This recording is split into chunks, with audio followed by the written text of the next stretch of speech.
Hi friends, welcome to my channel. இந்த கதையை puts கார்ட்டூனாக edit பண்ணியிருக்கேன், அதுவும் போய் பாருங்கள்.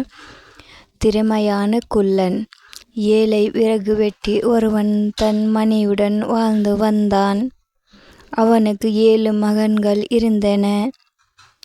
அவன் எவ்வளவு கடுமையாக உழைத்தும் அவர்கள் பல நாட்கள் பட்டினி கிடந்தார்கள். ஒரு நாள் இரவு அவனுடைய மகன்கள் தூங்கிக் கொண்டிருந்தனர். மனைவி அவனிடம், நாம் எவ்வளவு காலம் துன்பப்படுவது?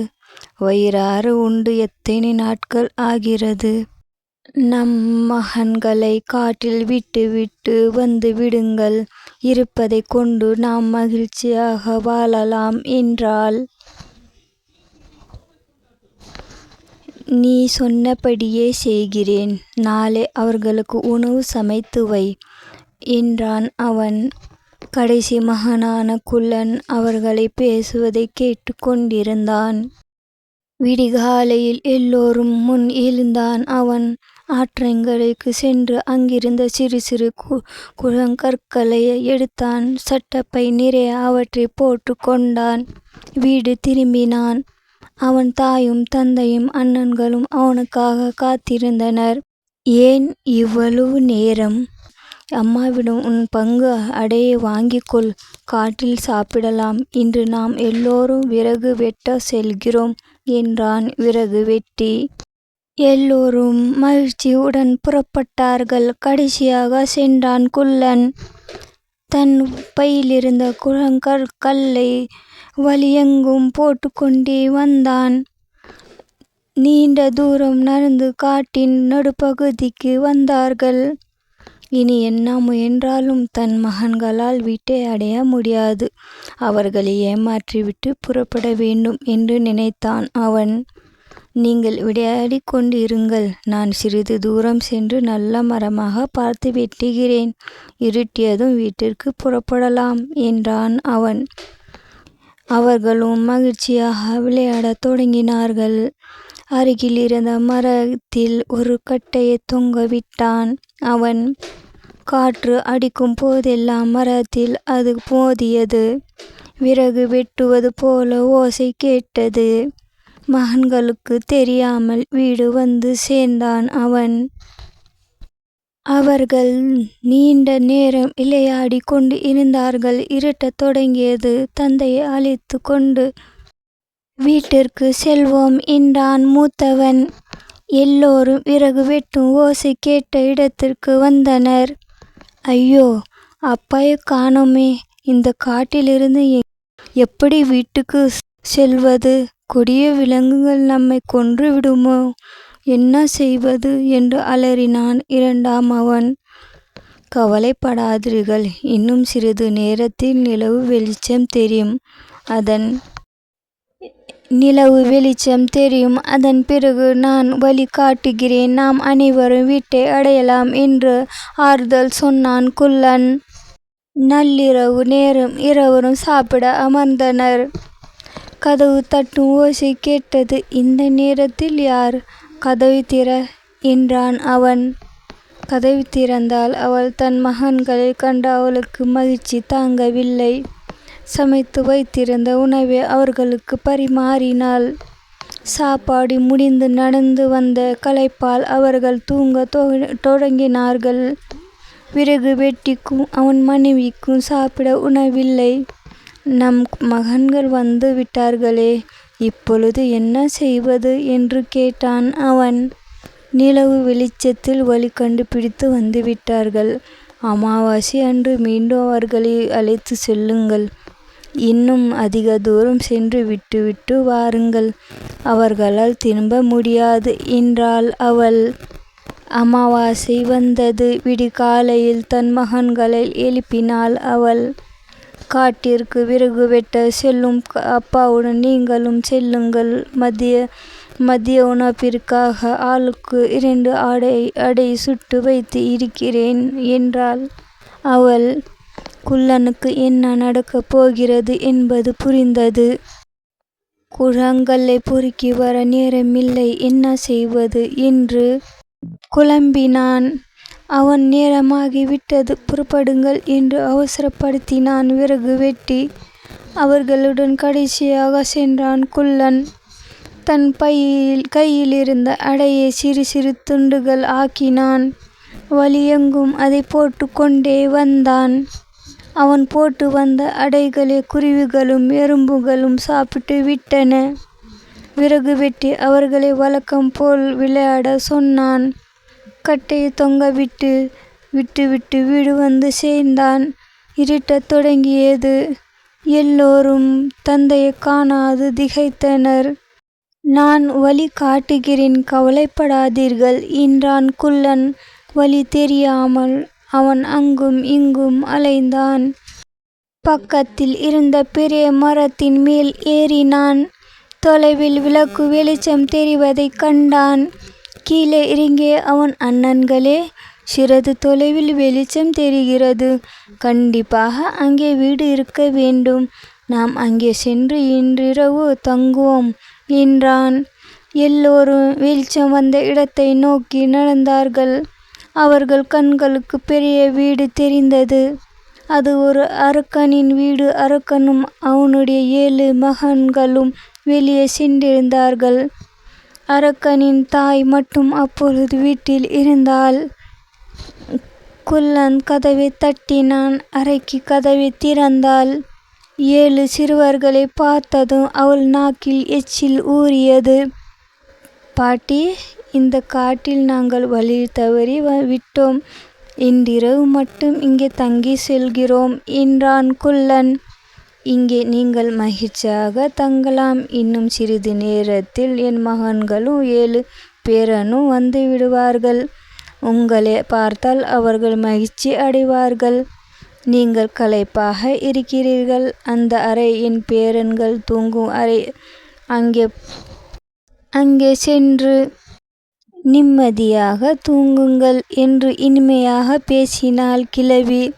அவர்களும் அந்த அறையில் சென்று படுத்தார்கள். சிறிது நேரத்தில் அரக்கனும் 7 மகள்களும் அங்கே வந்தனர். 7 பேரன்களின் தலையிலும் கிரீடத்தை அணிவித்தாள் அவள். நீங்கள் சென்று அவர்கள் பக்கத்தில் படுத்து தூங்குங்கள் என்றாள் அவள். அவர்களும் சென்று சிறுவர் பக்கத்தில் படுத்தனர்.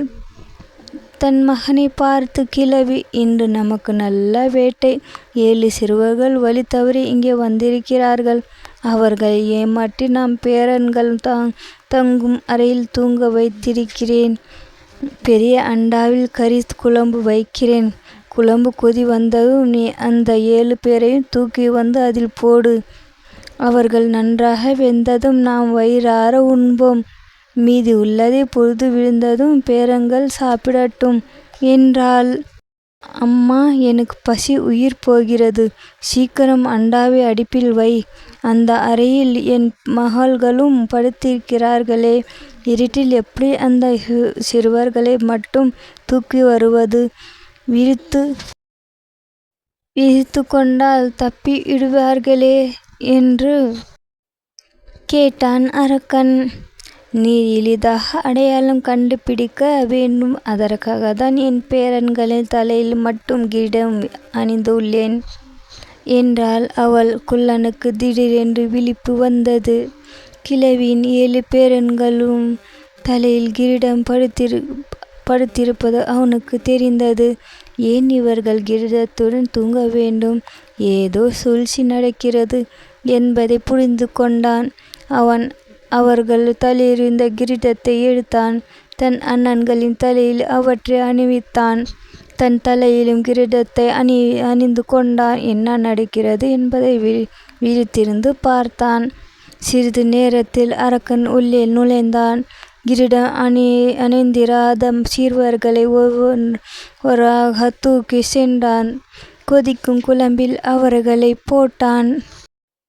நடந்ததை பார்த்த குள்ளன் திகைத்தான். தன் அண்ணன்களை மெதுவாக எழுப்பி அவன், அரக்கனி வீட்டில் சிக்கிக் கொண்டோம். உடனே தப்பி செல்ல வேண்டும். இல்லாவிட்டால் நம்மை கொன்று விடுவார்கள் என்றான். இதை கேட்டு எல்லோரும் பயந்தனர். அங்கிருந்து ஓட்டம் பிடித்தனர். சமைத்த கறியை அரக்கனும் கிளையும் சுவைத்து சாப்பிட்டார்கள். பிறகு இருவரும் குறட்டை விட்டு தூங்கத் தொடங்கினார்கள். பொழுது விடிந்தது. அரக்கனை எழுப்பினாள் கிழவி. என் பேரன்களை அழைத்து வா, அவர்களும் மகிழ்ச்சியாக சாப்பிடட்டும் என்றாள். அறைக்குள் நுழைந்த அவன், அம்மா, இங்கு யாருமே இல்லையே என்று அலறினான். அங்கு வந்த அவளுக்கு உண்மை புரிந்தது. ஐயோ, அந்த சிறுவர்கள் நம்மை ஏமாற்றி விட்டார்கள். நாம் குழந்தைகள் கொன்று நாமே தின்று இருக்கிறோம் என்று வாயிலும் வயிற்றிலும் அடித்து கொண்டு அழுதாள். கொதிக்கும் குழம்பில் என் குழந்தைகளா போட்டேன், அவர்களையா சாப்பிட்டோன்? என்ன கொடுமை இது! இனி நான் என்ன செய்வேன் என்று சுவற்றில் மோதி கொண்டு அழுதான் அவன். இருவரும் நீண்ட நேரம் அழுதார்கள். ஒருவாறு மனம் தேறிய அரக்கன், என் குழந்தைகள் கொன்றவர்கள் அந்த சிறுவர்கள்தான். என்னிடமிருந்து அவர்கள் தப்ப முடியாது. எங்கு சென்றாலும் அவர்களை தேடி கண்டுபிடிப்பேன், கொண்டு தின்று பழி தீர்ப்பேன் என்று கோபத்தில் பற்களை நறு நறுவென்று கடித்தான். என் மந்திர செருப்பை கொண்டு வா என்று கத்தினான் அவன். கிழவியும் செருப்பை கொண்டு வந்தால் அதை போட்டுக்கொண்டு புறப்பட்டான் அவன். அரக்கன் தேடி வருவான், நம்மை பிடித்தால் கொண்டு விடுவார்கள், வேகமாக ஓடுவோம் என்றான் குள்ளன். எல்லோரும் நீண்ட தூரம் வந்தனர். என்னால் ஒரு அடி கூட எடுத்து வைக்க முடியவில்லை என்றான் மூத்தவன். அரக்கன், இனி நம்மை துரத்த முடியாது. எதற்கும் பாதுகாப்பாக இங்கு இருக்கும் குகைக்குள் பதுங்கிக் கொள்வோம். யாராலும் கண்டுபிடிக்க முடியாது என்றான் குள்ளன். எல்லோரும் பதுங்கிக் கொண்டனர். அரக்கனின் காலடி ஓசை அவர்களுக்கு கேட்டது. எல்லோரும் நடுங்கினார்கள். அங்கு வந்த அரக்கன் எல்லா திசைகளிலும் பார்த்தான். அவர்கள் பதுங்கி இருப்பது அவன் கண்களுக்கு தெரியவில்லை. ஏ மந்திர சிற்பே, இங்குதான் அவர்கள் இருப்பார்கள் என்று என்னை அழைத்து வந்தாயே. இங்கு அவர்களை காணுமே, நீயும் என்னை ஏமாற்றுகிறாயா என்று சொல்லிவிட்டு அங்கே படுத்தான். களைப்படைந்த அவன் குறட்டை விட்டு தூங்கத் தொடங்கினான். இதை பார்த்த குள்ளன், அரக்கன் தூங்குகிறான், அவ்வளவு சீக்கிரம் எழுந்திருக்க மாட்டான். நீங்கள் சத்தம் போடாமல் இங்கே இருங்கள். மந்திர செருப்பை அணிந்து நான் அரக்கன் வீட்டுக்கு செல்கிறேன். அங்கிருந்து ஏராளமான பொருட்கள் கொண்டு வருகிறேன். பிறகு நாம் அனைவரும் நாம் வீட்டிற்கு செல்வோம் என்றான். எல்லோரும், எங்களை காப்பாற்ற வேண்டியது உன் பொறுப்பு. நீ என்ன நினைக்கிறாயோ அப்படியே செய் என்றார்கள். வெளியே வந்தான் குள்ளன். அரக்கனின் காலில் இருந்த செருப்பை கழற்றினான். அவற்றை தன் காலில் அணிந்து கொண்டான். ஏ மந்திர செருப்பே, நான் அரக்கனின் வீட்டை அடைய வேண்டும் என்று சொல்லிவிட்டு நடந்தான். மந்திர செருப்பு அவனை அரக்கனின் வீட்டின் முன் நிறுத்தியது. பாட்டி, கதவை திற, உன் மகனுக்கு ஆபத்து என்று கத்தினான். அவன் கதவை திறந்த கிழவி, என் மகனுக்கு என்ன என்று கேட்டாள். உன் மகன் கொடிய திருடர்களிடம் சிக்கிக் கொண்டான். அவர்கள் அவனை கட்டி வைத்து துன்புறுத்துகிறார்கள். நிறைய பொருள் கொடுத்தால் உன் மகன் உயிர் பிழைப்பான், இல்லையில் அவர்கள் அவனை கொன்று விடுவார்கள். மந்திர சிறப்பை அடையாளத்திற்கு என்னிடம் தந்தான். இதை காட்டினால் என் தாய் நிறைய பொருட்கள் தருவாரை வாங்கி கொண்டு ஓடி வா. அப்பொழுது நான் உயிர் பிழைப்பேன் என்று என்னை அனுப்பினார் என்று பரபரப்புடன் சொன்னான் அவன். ஐயோ மகனே, உனக்கு ஆபத்தா? உன்னை விட எனக்கு பொருளா பெரிது என்று அலறினாள் அவள். பெரிய சாக்கு பையில் பொற்காசுகளை நிரப்பி அவனிடம் தந்தாள். அந்த பையை வாங்கி அவன், இனி கவலைப்பட வேண்டாம், உங்கள் மகன் கண்டிப்பாக வந்து சேருவார் என்று சொல்லிவிட்டு புறப்பட்டான். மந்திர செருப்பின் உதவியால் அண்ணன்கள் இருந்த இடத்தை அடைந்தான். அவன் அரக்கன் குறட்டை விட்டு தூங்கிக் கொண்டு இருந்தான். இனி இந்த அரக்கனால் நம்மை ஒன்றும் செய்ய முடியாது. மந்திர செருப்பை இழந்து விட்டான். அவன் தேடி வைத்த செல்வத்தையும் கொண்டு வந்து விட்டோம். எல்லோரும் என்னை இறுக பிடித்து கொள்ளுங்கள் என்றான் குள்ளன். அண்ணன்கள் எல்லோரும் குள்ளனை நன்றாக பிடித்து கொண்டார்கள். மந்திர சிரிப்பே, நாங்கள் எங்கள் வீட்டை அடைய வேண்டும் என்றான் அவன். சிறிது நேரத்தில் எல்லோரும் வீட்டை அடைந்தார்கள். அவர்கள் தந்தையும் தாயும், மகன்களே, காட்டில் என்ன பாடுபடுகிறீர்களோ, வறுமையினால் தான் இந்த கொடுமை செய்து விட்டோம் என்று அழுது புலம்பிக் கொண்டிருந்தார்கள். கதவு தட்டும் ஓசை கேட்டு அவர்கள் கதவை திறந்தார்கள். 7 மகன்களும் நிற்பதைக் கண்டு அவர்கள் கட்டி தழுவி கொண்டார்கள். அம்மா, இனி நமக்கு வறுமையே இல்லை. பல தலைமுறைக்கு தேவையான பொற்காசுகளும் வந்து இருக்கிறேன் என்றான் குள்ளன். சாக்கை பிரித்தான். விறகு வெட்டி அதற்குள் ஏராளமான பொற்காசுகள் மின்னின. எதிர்பாராமல் கிடைத்த இந்த நல்வாழ்வை எண்ணி எல்லோரும் மகிழ்ந்தார்கள். தூக்கம் கலைந்து எழுந்தான் அரக்கன். தன் காலில் மந்திர செருப்பு இல்லாதைக் கண்டு திடுக்கிட்டான். எப்படியோ துன்பப்பட்டு தன் வீட்டை அடைந்தான். அவன் வாசலிலே காத்திருந்த அவன் தாய், மகனே, உன்னை விட்டு விட்டார்களா? நாம் சேர்த்து வைத்த பொற்காசுகளை அப்படியே கொடுத்து அனுப்பினேன் என்றாள். என்னம்மா சொல்கிறாய்? நாம் சேர்த்து வைத்த பொற்காசுகள் போய்விட்டனவா? என்ன நடந்தது என்று அதிர்ச்சியுடன் கேட்டான் அவன். நடந்ததை எல்லாம் சொன்னாள் அவள். அம்மா, அந்த சிறுவர்கள் நம்மை நன்றாக ஏமாற்றி விட்டார்கள். நாமோ நம் அருமை குழந்தையை கொன்றுவிட்டோம். என் மந்திர செருப்பை இழந்து விட்டேன். சேர்த்து வைத்த பொற்காசுகளும் போய்விட்டன. என்ன செய்வது என்று அழுது கொண்டே கேட்டான் அவன். மகனே, ஒரே ஒரு நாள் அவர்கள் இங்கே இருந்தார்கள். நமக்கு எவ்வளவு இழப்பு ஏற்பட்டு விட்டது. இனி அவர்கள் வழிக்கே போகாமல் இருப்பது நமக்கு நல்லது என்று அறிவுரை சொன்னாள்.